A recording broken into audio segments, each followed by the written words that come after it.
Welcome back, On Guard Army. Today I am going to be going over a deck profile for Future Box, which is a deck that comes out in Temporal Forces.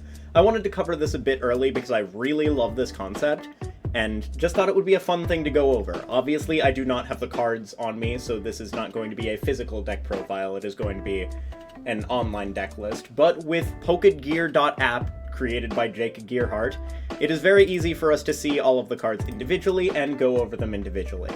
So, let's start with the beginning of this. We have the new Future Miraidon. It has 110 HP, and it has an attack for 1 colorless energy that does 40 damage, where you get to search your deck for 2 basic energy cards and attach them to your future Pokemon in any way you like.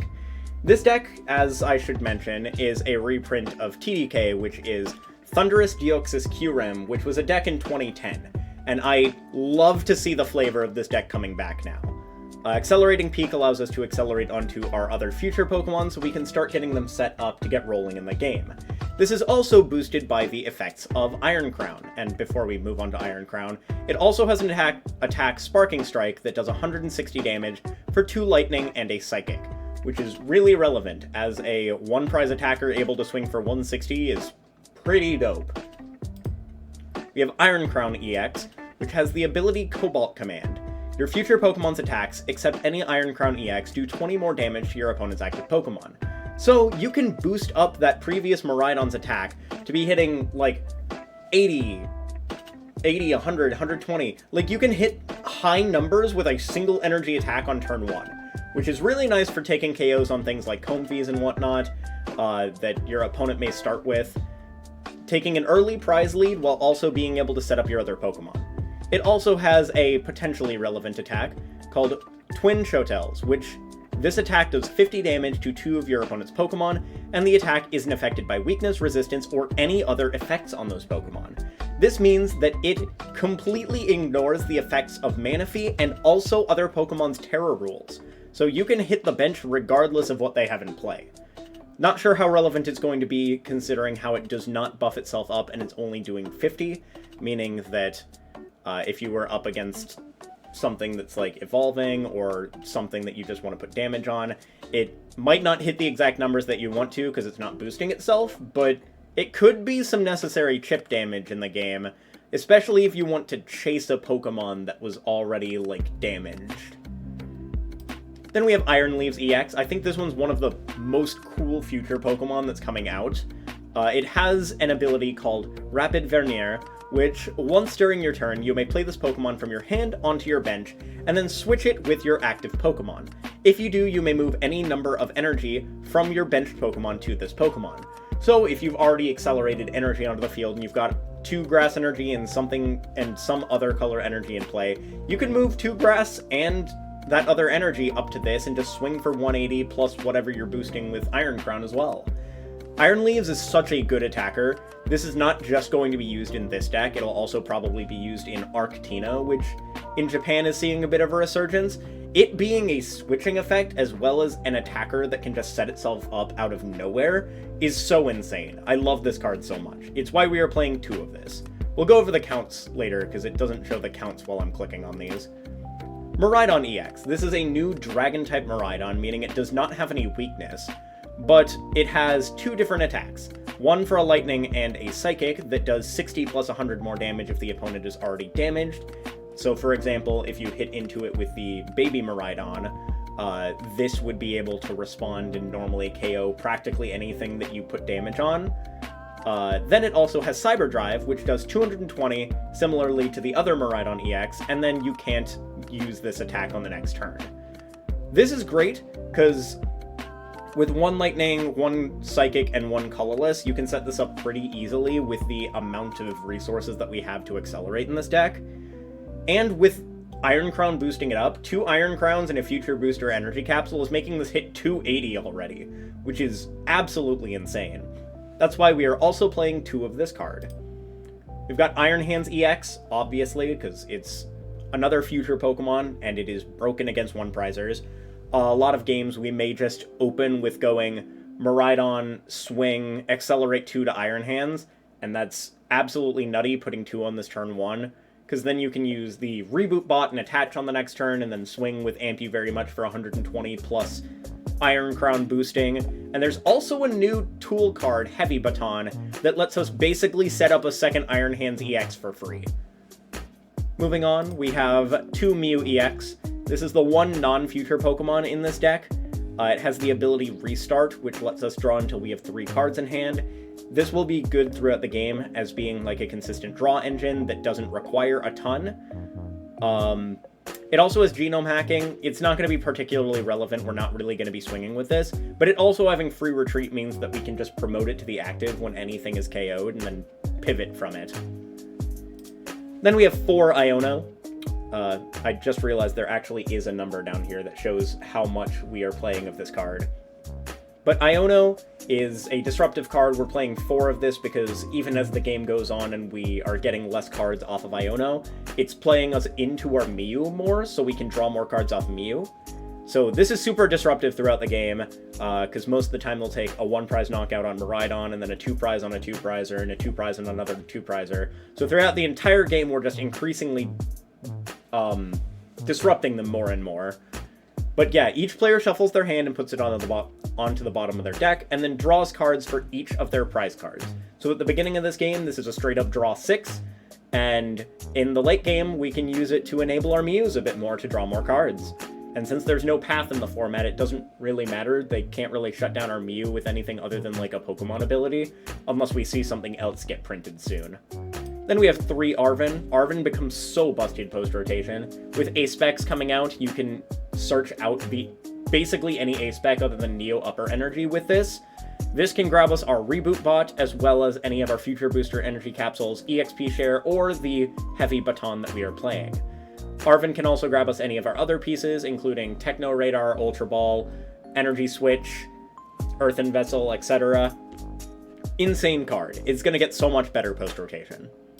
Then we have 3 Boss's Orders, so we can pull up and target whatever we want throughout the game. Then we have a Professor's Research, just one of them, for a little bit of burst draw. We're discarding our hand and drawing 7.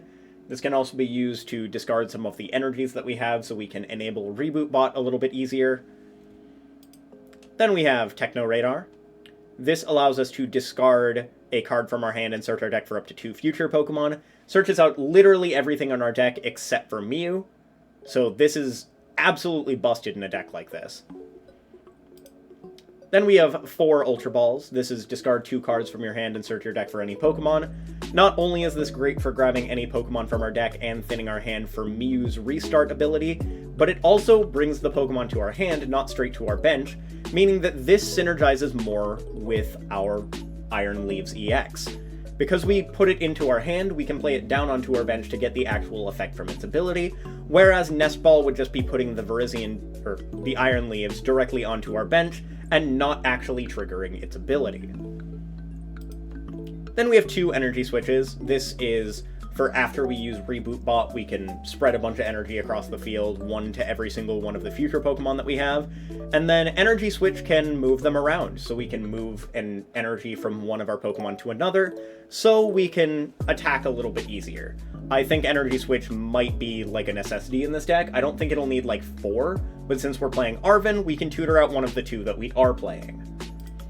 Then we have Earthen Vessel. This allows us to discard a card from our hand and search our deck for 2 basic energy cards. Considering we are playing 3 different types of energy, it's great that we have Earthen Vessel to be able to search out specific ones at specific times. We have Super Rod to be able to put back energy into our deck in case we want to use Miraidon consecutively. If we want to use the baby Miraidon multiple times, we definitely want to have energy in our deck in order to actually accelerate them. This also lets us get back any of our attackers. We can get back Miraidons, Iron Crown, Virizion, etc., etc. It's going to be great to be able to have access to all of our resources throughout the game. Then we have a Lost Vacuum. There are A-Spec tools coming out, and we want a way to be able to remove them. This isn't going to be as relevant post-rotation just because Path is rotating, but I think it still is a requirement in this deck, because we want to be able to remove things like Maximum Belt, Hero's Cape, and the other tools that are inevitably going to be popping up, as well as Future Booster Energy, Ancient Booster Energy Capsule, and the EXP shares that are bound to pop up in post-rotation. Then we have Reboot Pod, or Reboot Bot. I think the translation is Reboot Bot, but this one says Reboot Pod. I could be wrong. But this lets us attach a basic energy card from our discard pile to each of our future Pokemon in play. This is an A-spec, so we can only play one of it. It's absolutely insane. Also, I'm seeing that the proxy cards that I've added in here as images, they only show up as 0 and not 1. But we do have one of this in our list. This is to be able to accelerate to all of our future Pokemon in play at an opportune moment. We can burst a bunch of things into play. We can use the energy we bursted into play to set up our Iron Leaves. We can use the energy we bursted into play to Energy Switch over and set up something else. Absolutely fantastic card. This is exactly what makes this whole deck tie together so well, is this particular A-spec. I cannot wait to play this card. Then we have 4 Future Booster Energy Capsule. This gives the future Pokemon that it's attached to free retreat and makes it do an additional 20 damage. Since we are actually attacking with the future Pokemon in this deck, this is actually going to be a relevant card to play. Then we have EXP Share. This will allow us to continue to keep our energy on our field. So if we attach an EXP Share to the bench, say they knock out our Miraidon at the start, we can move that energy over. So absolutely great for keeping our things set up even after some of our Pokemon get KO'd. And then we have Heavy Baton. I talked about this earlier, but we put this specifically on Iron Hands and nothing else. If the Pokemon with a retreat cost of exactly 4 is knocked out by our opponent, we get to move 3 energy cards from it to a Pokemon on our bench, or 2 Pokemon on our bench in any way we like. So we put this on Iron Hands. Iron Hands gets KO'd. We move 3 of those energy. We can either move it to another Iron Hands, or we can move it around however we want to any of our other attackers. I think Heavy Baton is absolutely insane, and being able to just go Miraidon Accelerate 2 to Iron Hands on the bench and attach this to it in the same turn makes it so safe to be able to accelerate energy. We then have 2 Town Store for searching out our Future Booster Energy Capsules, EXP Shares, and Heavy Baton, in addition to the 3 Arven we have. We don't need 3 Town Store, as we probably would have pre-rotation due to Path to the Peak, but since we are going into a post-rotation format, we are only playing 2 Town Store now, as well as 3 Arven. I think that's a pretty good number. It gives you plenty of tool search with the 2 Town Stores and the 3 Arvens. I still think this is a fantastic card. It's definitely our stadium of choice here. And then we have 4 Psychic Energy, 4 Lightning Energy, and 4 Grass Energy. This is the overall list. We've got 3 Miraidon, 3 Iron Crown, 2 Iron Leaves, 2 Miraidon, 2 Iron Hands, 2 Mew, 4 Iono, 3 Arven, 3 Boss, 1 Research, 4 Techno Radar, 4 Ultra Ball, 2 Energy Switch, 1 Earthen Vessel, 1 Super Rod, 1 Lost Vacuum, 1 Reboot Pod, 4 Booster Energy Capsule, 2 EXP Share, 1 Heavy Baton, 2 Town Store, 4 Psychic, 4 Lightning, and 4 Grass. I think this is a fantastic list. We might theoretically want to cut like 1 card from around here for one of the new baby Iron Valiants that can not only spread a little bit of damage, but also does a decent chunk of damage on a 1-prizer. But honestly, I really like this list as is. Feel free to tell me in the comments down below if you've got another similar future list. I know I've seen a couple others from Japan so far, including one that uses Iron Moth and Fire Energies, which is interesting because you get to move up Fire Energies anytime it goes to the active, which I think is great. But this is the list personally that I am favoring right now.